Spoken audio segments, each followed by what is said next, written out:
जय श्री कृष्णा दोस्तों, मेरा नाम निधि सोनी है और मैं जयपुर की रहने वाली हूँ। मेरे जीवन का मेन उद्देश्य है, मैं ये चाहती हूँ कि मैं हर किसी को ये समझा सकूँ, बता सकूँ कि हर व्यक्ति को आत्मनिर्भर होकर ही जीना चाहिए। यदि इस अभियान में आप लोग मेरी मदद करते हैं तो प्लीज़ सबसे पहले मेरे चैनल को सब्सक्राइब कर लीजिए और वीडियो को ज़्यादा से ज़्यादा शेयर कीजिए, पसंद आए तो लाइक कीजिए। अब इतना काम आपने कर ही दिया तो बेल आइकन को प्रेस कर दीजिए ताकि लेटेस्ट वीडियो की नोटिफिकेशन सबसे पहले आपके पास। तो आइए शुरू करते हैं। आत्मनिर्भर का सही मतलब है अपनी आत्मा पर निर्भर होना और अपनी आत्मा को परमात्मा से कनेक्ट करके रखना। आत्मनिर्भर का मतलब क्या है?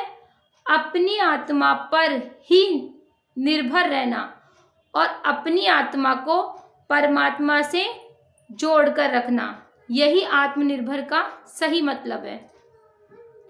इस संसार में जितने भी रिश्ते हैं, पति पत्नी, मम्मी पापा, भाई बहन, दोस्त, अड़ोसी पड़ोसी, रिश्तेदार, सब अपनी जगह है, सब। लेकिन जब भी कोई फाइनल डिसीजन लेना हो ना, तो एक बार शांति से 10 मिनट अपनी आत्मा से बात करके देखो, डिसीजन अपने आप मिल जाएगा। सही गलत, अच्छा बुरा आपको आपकी आत्मा अच्छे से जानती है आपके बारे में, आपका दिमाग, आपका दिल। जब दोनों साथ साथ चलेंगे तो हर नामुमकिन काम भी मुमकिन बन जाएंगे। इसीलिए कहती हूँ कि कोई भी काम करो, लेकिन एक बार अपनी आत्मा और अपने दिमाग दोनों को साथ रखकर 10 मिनट उनके लिए निकालो। उसे ही कहते हैं आत्मनिर्भरता। हमारे राजस्थानी में एक कहावत कहते हैं, सुनो सबकी लेकिन करो मन की। इसका क्या मतलब है? सबसे आप राय कर सकते हैं, लेकिन फाइनल डिसीजन अपनी आत्मा के साथ 10 मिनट बात कर लो।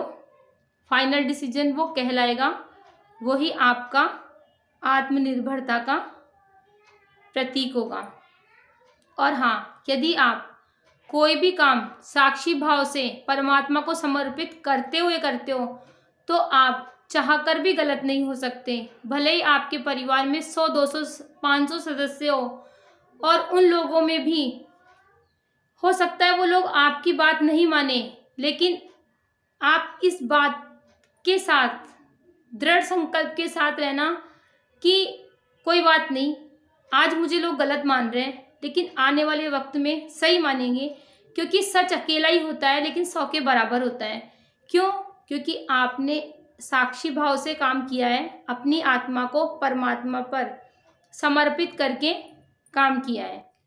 अब आप लोग बोलेंगे कि मैं तो सहयोग भारत संस्था के बारे में जानकारी देती हूँ और आज मैं आत्मा, परमात्मा और आत्मनिर्भरता का ज्ञान दे रही हूँ।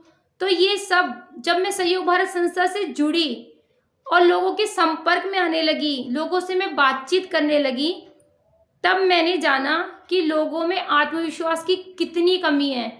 लोग अपने डिसीजन चाहकर भी नहीं ले सकते, क्योंकि वह अपने ऊपर आश्रित नहीं है, वे अपने अंदर के विवेक को खो चुके हैं और लोगों पर आश्रित हैं। वह उनमें इतना भी हौसला नहीं है। हमारी संस्था 5 तरीके के पैकेज देती है, आपकी सहूलियत के अनुसार या आपकी जितनी कैपेसिटी है उसके अनुसार। यदि कोई व्यक्ति एक बच्चे को खिलौने दिलाने ले जाता है तो वह भी 400-500 रुपये के खिलौने दिला लाता है एक बच्चे को, और यहाँ पर हम एक रजिस्ट्रेशन फीस मांग रहे हैं और वो भी किसी संस्था में पूरी नहीं जा रही, हम लोगों में डिवाइड हो रही है, ताकि हम लोगों की भी आर्थिक परेशानियों का समाधान निकले। समाधान सब निकालना चाहते हैं, लेकिन जब जेब से पैसा निकालने की बारी आती है तो 100 लोगों से पूछते हैं, बल्कि मैं तो कहती हूँ कि 104 डिग्री बुखार आ जाता है उनके, लेकिन पैसा नहीं निकलता। अब यहाँ पर बात ये है कि मैं उनको बोल रही हूँ, आप लोगों को बोल रही हूँ कि इस संस्था से जुड़कर आप एक बार जुड़ गए, अब आप 4 लोगों को या 10 लोगों को, 5 लोगों को, जितने भी लोगों को आप इस संस्था से जोड़ते हो, आपको आपकी कमीशन के रूप में आपकी पैसे मिल जाएंगे। यदि आप नहीं जोड़ना चाहते तो कोई दिक्कत नहीं है, आप संस्था से जुड़ने की वो फीस चार्ज है, खत्म बात। अब बात यहाँ आती है कि जब आपके आसपास या आप या जो अपनी संस्था में जुड़े हुए लोग हैं उनको किसी को भी कोई प्रॉब्लम हो तो हमें पैसों की मदद दिलवानी है उनको, तो हम सब 10 रुपये, 20 रुपये, 50 रुपये जो भी हमसे बन पड़ता है हम एक दूसरे की मदद के लिए दे सकते हैं ना। यही तो सिखा रहे हैं हम लोगों को कि एक काम सिस्टम के हिसाब से कर लो, वही लोगों को समझ नहीं आ रहा। इतना भी आत्मविश्वास नहीं है लोगों में कि हम जो राह पकड़ रहे हैं वो राह हमें खुशियों की तरफ तो लेकर ही जाएगी, बाकी हमारी जो जिंदगी में जो दुख कलेश और जो हमारे बाधाएं हैं मुक्ति पा जाएंगे उनसे भी। अब बात आती है कि हम अपनी परेशानियों से मुक्ति कैसे पाएंगे। तो आपको ये बात जानकर बहुत खुशी होगी कि सहयोग भारत संस्था पूरे भारत में काम करती है और हम पूरे भारत में कहीं भी किसी को भी संस्था से जोड़ सकते हैं। ठीक है, अब मान लीजिए कि मैं जयपुर में हूँ और एमपी में किसी के प्रॉब्लम हो गई तो हम सब उसके लिए पैसे इकट्ठे करके उसके लिए भिजवाएंगे ना, पैसे उनको 10 रुपये, 20 रुपये, 50 रुपये जो भी हमसे बन पड़ेगा हम देंगे ना। अब आप ये सोचो कि मेरा मानना यह है कि हमारा अगले पिछले जन्म का हिसाब किताब एक दूसरे से बाकी होता है, इसीलिए कोई किसी को पैसे देता है और कोई किसी का दिया हुआ खाता है, अन्यथा कोई किसी का दिया हुआ एक दाना भी नहीं खाता।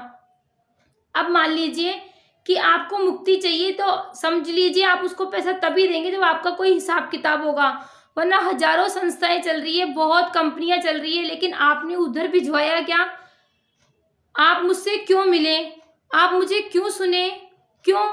क्योंकि हो सकता है कि अब जो हम किसी को मदद दिलवाएंगे या किसी को कोई भी प्रॉब्लम होगी तो उसके लिए जब हम पैसा भिजवाएंगे तो मान लीजिए कोई कोल्हापुर से है या कोई महाराष्ट्र से है, तो ये पैसा जब उनके लिए जाएगा तो आप ये समझिए कि कहीं ना कहीं कोई ना कोई हिसाब किताब बाकी था जो ऐसी संस्थाओं से जुड़कर हम पूरा कर सकते हैं।